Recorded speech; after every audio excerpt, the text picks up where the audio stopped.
O assessor econômico da Casa Branca, Larry Kudlow, disse hoje que o presidente norte-americano Donald Trump está tão irritado com o Pequim devido ao novo coronavírus que o acordo comercial entre os Estados Unidos e a China não é mais tão importante para ele como antes. Kudlow disse que a fase 1 do acordo comercial entre Estados Unidos e China, fechada em janeiro, estava preservada até o momento, mas que o governo Trump observa se Pequim cumpre os compromissos que assumiu. O assessor também considerou as ações de Pequim em Hong Kong muito perturbadoras. Isso porque a China anunciou na última quinta-feira que iria promulgar diretamente leis para combater a subversão, terrorismo e interferência estrangeira na cidade, após Hong Kong adotar por si própria a legislação de segurança nacional. E enquanto o conflito entre os dois países ganha mais capítulos, as importações da soja brasileira pelo país asiático cresceram 2,6% em abril, em relação ao mesmo período do ano passado, segundo mostraram dados da Administração Geral da Alfândega Chinesa. O volume importado foi de 5.939.000 toneladas, apenas do produto brasileiro, quase o triplo do número de março, quando foram recebidas 2.099.000 toneladas. E é sobre as oportunidades para o agro brasileiro diante de mais esse impasse entre Estados Unidos e China que a gente conversa agora com o nosso comentarista Miguel Daoud. Daoud, a gente viu que os embarques para a China cresceram substancialmente aí no mês de abril, né? E o que eu vim mostrando também a primeira quinzena de maio. Porém, tem outra questão que a gente já conversou aqui no Rural Notícias. Existe a possibilidade de esses embarques terem aumentado por conta do represamento de produtos agropecuários nos portos por conta da Covid-19? Não tenha dúvida, Suelen. Boa noite a você, boa noite a todos. A pandemia, né, na China, ela teve início em dezembro, janeiro, e os reflexos desse momento da pandemia causaram um retardamento e um aprisionamento dos embarques dos produtos brasileiros. Então, quando nós olhamos a média, né, dos produtos exportados pelo Brasil, não teve nenhuma grande diferença nesses embarques. Com relação aos produtos agropecuários, existe pelo menos 3 que se destacam. Né? No caso, a soja, né, como nós acabamos de ouvir.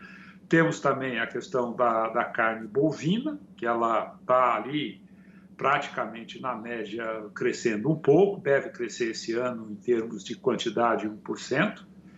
A carne de frango e a carne de suíno, não tenha dúvida, elas tiveram aí um aumento das exportações. Mas eu gostaria de abordar esse aspecto dos produtos agropecuários brasileiros dentro de um contexto maior.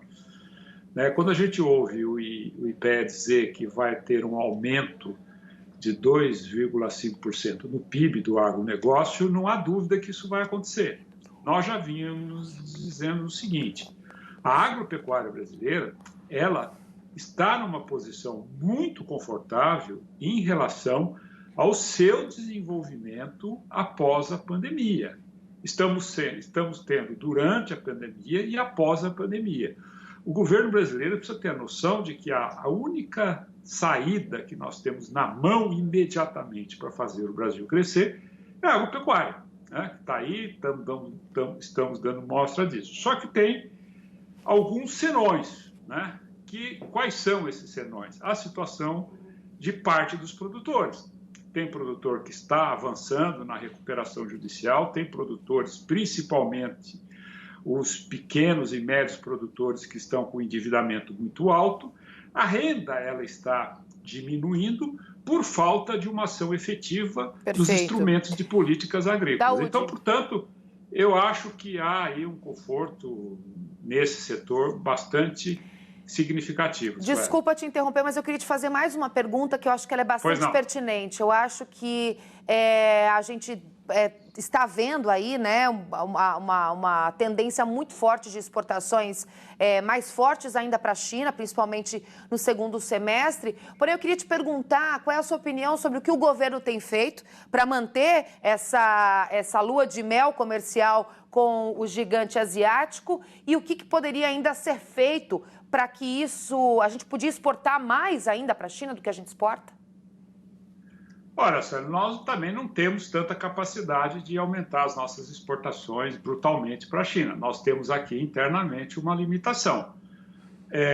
Eu vejo assim, vou dar o exemplo, e volto para a China já. Vou dar o exemplo da questão da Tailândia. A Tailândia agora aprovou, né, 5 plantas de frigoríficos brasileiros para exportar. Essas negociações com a Tailândia já vêm há algum tempo sendo feitas, né? Por que a Tailândia precipitou essas compras agora e credenciou essas plantas frigoríficas no Brasil? Porque a Tailândia ela é uma grande compradora de carne da Austrália. E a Austrália está lá tendo algumas dificuldades de atender o mercado em relação ao rearranjo mundial. E no rearranjo mundial das exportações e importações do agronegócio, o Brasil surge com certa perenidade. Então, eu não vejo e nem vi nenhuma ação, né, que pudesse dizer a China agora vai comprar isso, vai comprar aquilo. Não.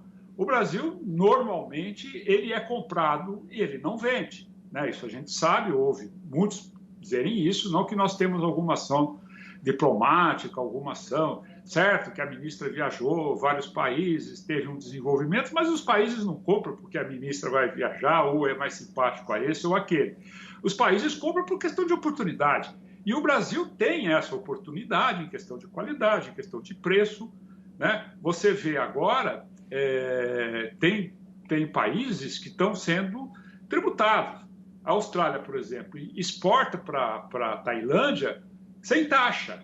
Ela tem isenção porque eles fazem parte de um acordo. E o Brasil está conseguindo entrar nesse mercado. Por que o Brasil está conseguindo entrar? Não é pela relação diplomática com o Brasil com a Tailândia. É pela condição e pela capacidade de produção do Brasil com qualidades e preço. Então, o Brasil tem, nesse quesito agropecuária, todas as condições de ser competitivo em qualquer canto do mundo. Sueli. Muito obrigada, Miguel Daúde. Boa noite para você, Eu que agradeço. Bom descanso, saúde. Até amanhã. Amanhã a gente se encontra aqui no Rural Notícias. Até amanhã.